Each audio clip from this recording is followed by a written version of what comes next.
Welcome. We're on the red couch with Myra Goldick, an inspirational speaker and disability advocate. Myra overcame a childhood laced with racial discrimination, poverty, and disability during the 1950s in New York City. As a child completely paralyzed by polio, Myra was told she would never walk again, and living with it was her only option. After many struggles, treatment, and surgeries, she slowly began to recognize her own self-worth. Myra began to fight for her physical and emotional survival. Rejecting the concept that she had limitations was the first step. She dismissed the self-consciousness that accompanies being a person with a disability and learned how to respect the inner person she was born to be. Through passion, perseverance, and artistic creativity, she rose above adversity and developed a life full of love, family, success, accomplishment, and prosperity. A retired corporate American middle management executive, Myra became an inspirational speaker, storyteller, professional artist, and radio talk show host of the Never Say Impossible show. Myra, I am thrilled to have you on the red couch. It's my pleasure. I love being here with you. Thank you. It sounds like you've had a lot of difficulties during your childhood. What was it that happened? Difficult means different things to different people, and it happens at different points in your life. For me, I entered the world and hit a brick wall. Let me describe it to you this way. Envision a boxing arena, and you'd be in the arena with no previous experience, no boxing gloves, and your opponent is rather formidable. In my case, my opponent was life.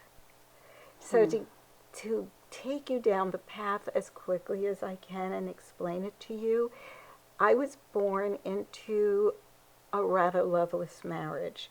My mother was an Austrian, and my father was a Trinidadian, and it was literally night and day. And by the time I entered the world, the marriage was falling apart. There were a lot of negative experiences, domestic abuse, some alcohol abuse. My father was an artist. He was a musician. In fact, in the early 20s, this is a really long time ago, he had his 5 minutes of fame on the Broadway Great White Way. Yeah. That's how you say it. And, you know, he was responsible for bringing calypso and jazz into the United States, the very first. Wow. But he never regained the fame. And as their marriage deteriorated, the children, my brother and I, suffered. By the time I was 5, it was gone. And my mother was left to raise my brother and I, poverty, single room occupancies, community bathrooms, kitchens, different schools, no friends, evictions, sometimes going to bed hungry.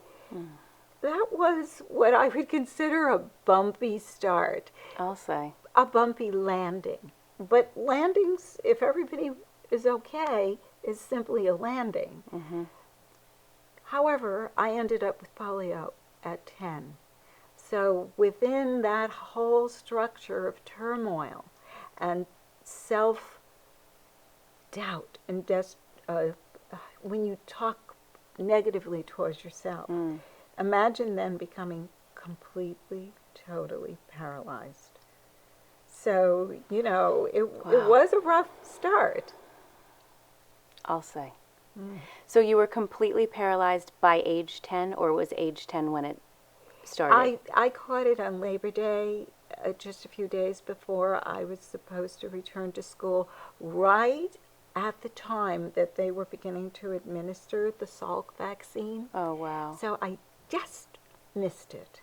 Wow. And it was rather severe because the virus, in my case, traveled straight up my spinal cord and attacked my total central nervous system. So after 10 days in a coma, a miracle happened. I survived. I wasn't expected to survive, but I survived. Wow.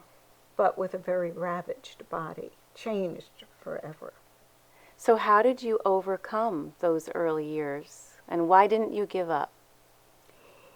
You know, when adversity or things happen to someone very young, I think there's a natural spirit of survival that exists in children that may not be so readily tapped into from adults, because it sort of comes from nowhere when you're grown up. But when it starts out like that, the boxing gloves, you start to fight.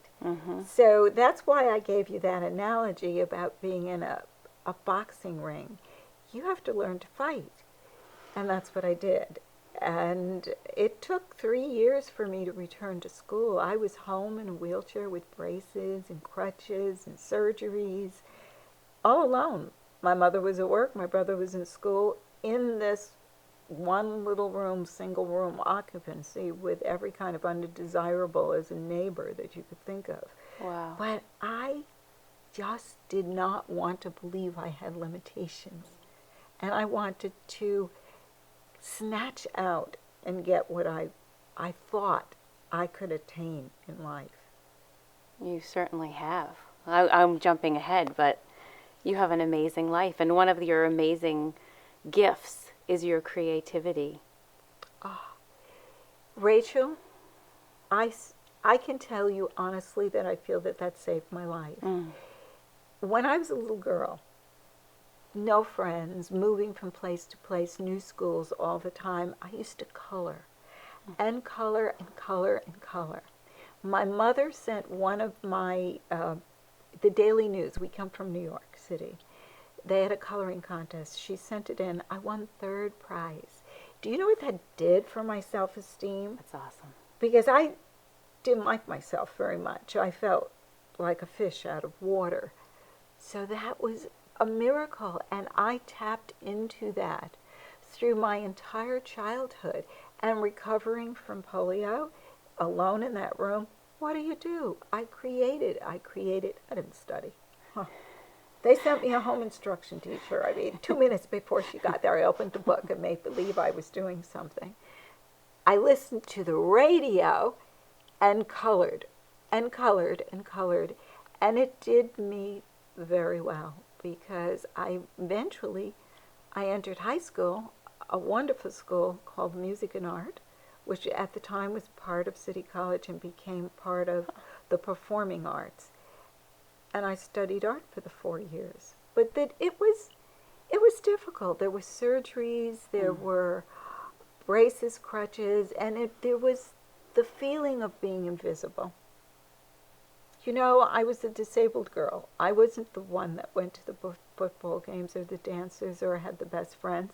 I wasn't the popular kid. I was the kid that always came late to class because I couldn't walk very fast, and nobody felt anything about. They were rather indifferent.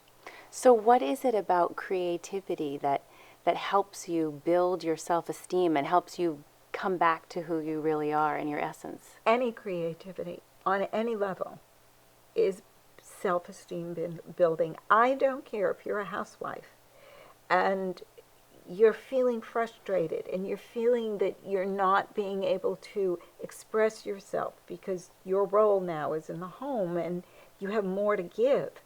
If you do creative things within your environment, whatever it is, writing, creating a new recipe, you feel terrific. You feel important. You are no longer invisible. So creativity on any level is extremely healing for anyone. And I advise creativity even if you're busy. Take that special time to tap into what you can offer as a self-expression to the world and most importantly, yourself.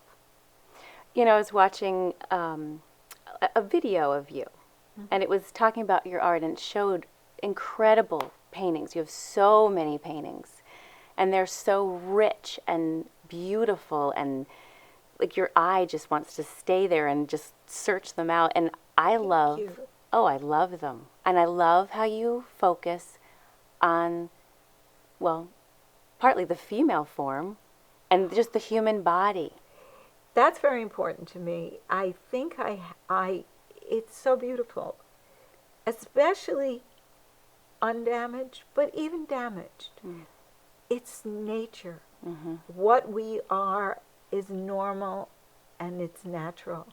The nude form is the most beautiful thing I've ever seen. It has nothing to do with sexy or anything. It's just natural and beauty. We tend to want to cover everything, and I think that tends to make us inhibited. You have to cover up, cover up, cover up. Right. But when it comes to art, the Sixtine Chapel, what you see is beauty and nature, the human being, and it's the babies, the natural form. So for me, it's just a natural way to express beauty. Yeah, I mean, you had your choice of so many things to focus on, to paint.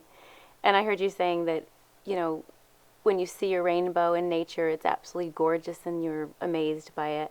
But that's not what kind of stirs within you to want to paint. No, it's people. I love people. I don't think there's anything more beautiful on the planet than human beings. I mean, I love nature, I love animals, but humans.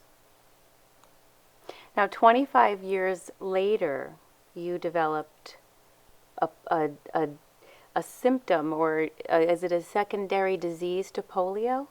Well, there's about a 30% chance that if you had a severe enough case of polio, which is basically a neurological disease, that you will develop a condition called post-polio syndrome, and it varies in its severity. If you were really, really, really affected, it'll probably be really, really aggressive. Since I don't like to accept limitations, No. when I Not you. when I discovered that I had this because I was losing strength. I had this wonderful career. I had a wonderful marriage. I had 2 children, and life didn't get better than that. It just does not get better until I can't do that anymore. I can't walk anymore. And I actually felt that I was going crazy because I did not understand what was happening to me until I happened to see a 60-minute broadcast where they described the symptoms. I cried all night because I knew I had them. And when it was diagnosed, I was told that I had to slow down. I said, couch potato. Now, I love your red couch, but only for short periods of time. Yeah, you're not a couch potato by any definition. And this is kind of an exciting couch. Most couches aren't exciting this way. So I continued to, I think, overdo and try to overcome. And yeah, I had some very dark moments that I would not wish on anyone. Lots of emotions: anger, sadness, self-pity. Oh, that ugly thing pops in there and it doesn't work. And I think it's fair that everybody can have these emotions, Sure. but only for a little while. Then you have to move on. You have to be able to look beyond what you've been faced with, what has come your way, and see within that what other opportunities there are. And I was lying down in bed after going through a period of real depression. And I said, Myra, this is another chance. If you could do anything you wanted to do in the whole world, what would you do? Instead of crying in bed and feeling sorry for yourself and angry, I said, I'll become a designer. I went back to school and I learned designing. And from there, nothing seemed to matter. I want to talk more about all the different things and all the different adventures you have and yet you've fulfilled since then. Yeah, it sounds exciting. Anything you want to ask? Join us next week when we continue our conversation on the red couch with Myra Goldick. Be sure to stop in next week to see part 2 of this interview on the red couch.